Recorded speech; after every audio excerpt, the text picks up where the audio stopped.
जी hello everyone. अब हम video के अगले हिस्से की जाने बढ़ते हैं। तो अब हम आज डिस्कस करने वाले हैं जो की कॉन्सेप्ट हैं बिहेवियर न्यूरो साइंसेस के।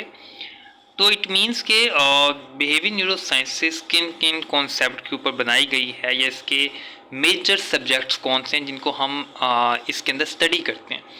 तो ऑलमोस्ट इसका जो भी बिहेवियर न्यूरो साइंसेस का कॉम्प्राइज है वो बेसिकली तो न्यूरॉन ही है, यानी कि इसका जो मेजर की है वो तो न्यूरॉन है। लेकिन न्यूरॉन से मिलते जुलते कौन से टॉपिक्स हैं जो कि बिहेवियर न्यूरो साइंसेस का हिस्सा बनते हैं, आइए हम इनको देखते हैं। सबसे पहले हमारे पास है the brain and nervous system. तो देखिए हम सबसे पहले बिहेवियर न्यूरो साइंसेस के अंदर ब्रेन और नर्वस सिस्टम को डिस्कस करते हैं, स्पाइनल कॉर्ड और इसके अलावा जो नर्व्स के नेटवर्क हैं हमारी पूरी बॉडी के अंदर, हम उनको स्टडी करते हैं।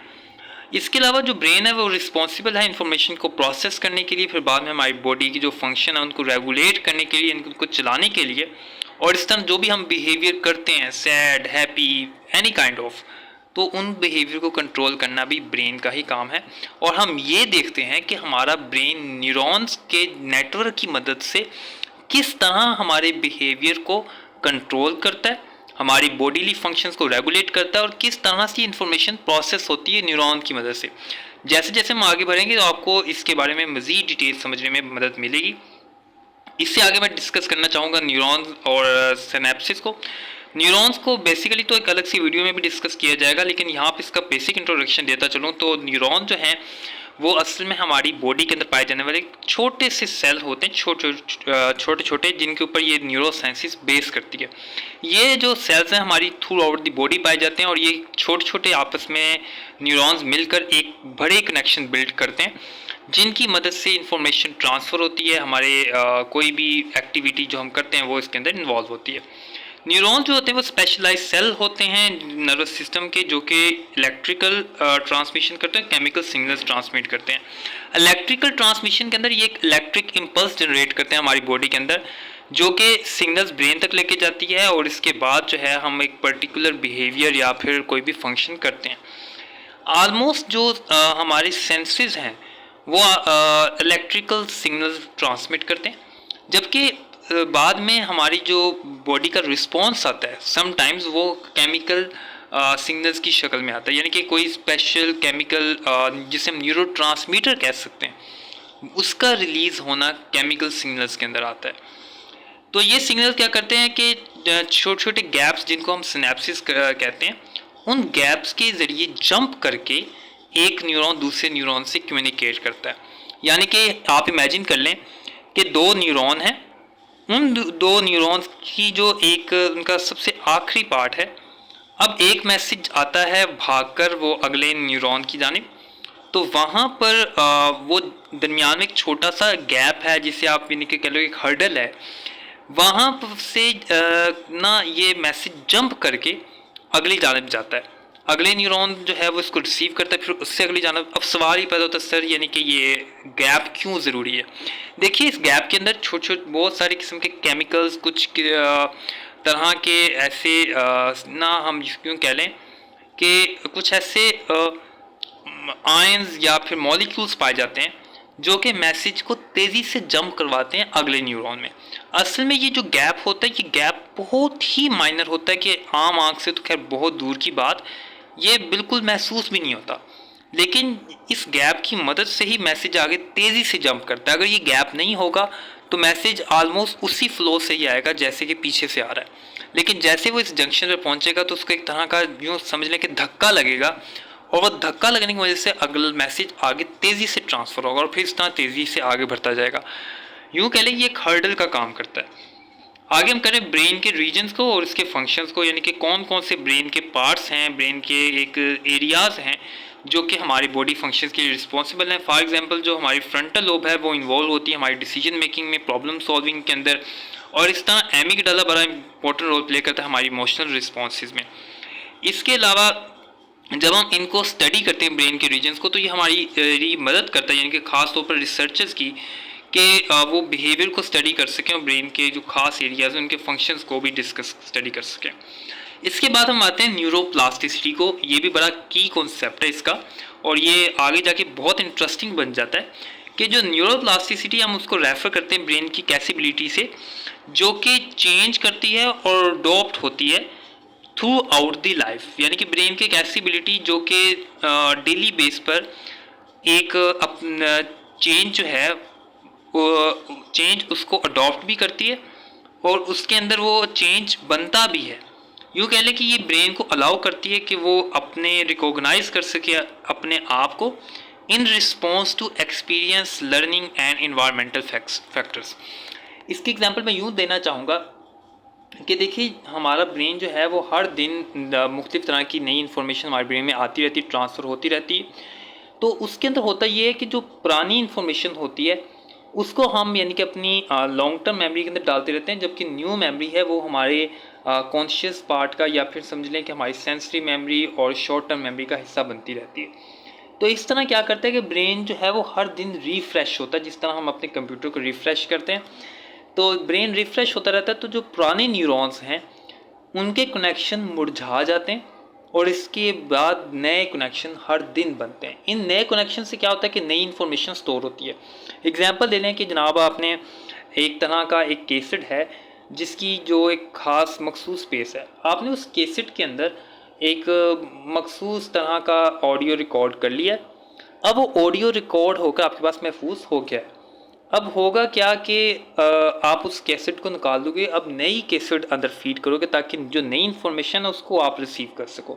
बिल्कुल इसी तरह जो हमारे न्यूरॉन हैं वो आज अगर एक दिन काम कर रहे हैं, आज के दिन के अंदर जितनी भी इन्फॉर्मेशन सेव हुई है, अब क्या होगा कि ये जो न्यूरॉन है ये थोड़े से मुरझा जाएंगे, थोड़े से बल्कि कम्प्लीटली मुरझा जाएंगे और इसकी जगह फिर नए न्यूरॉन्स बनेंगे और उनके कनेक्शन बिल्डअप होंगे, जिसके नतीजे के अंदर जो है वो इन्फॉर्मेशन न्यू स्टोर होती रहेगी और ब्रेन जो है वो चेंज को अडॉप्ट करता रहेगा।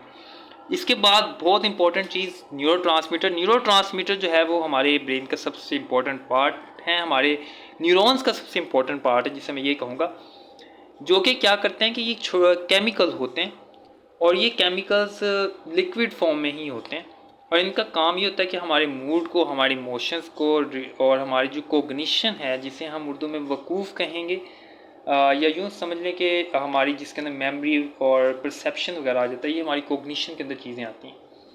तो इनके अंदर इनका बहुत इंपॉर्टेंट रोल होता है। अगर ये इम्बैलेंस हो जाएँ तो हमें मुख्तलिफ़ तरह के मेंटल डिसऑर्डर्स हो सकते हैं और हम उनको जो है वो न्यूरो साइंसिस के अंदर इनको हम नर्वस सिस्टम डिसऑर्डर्स भी कहते हैं।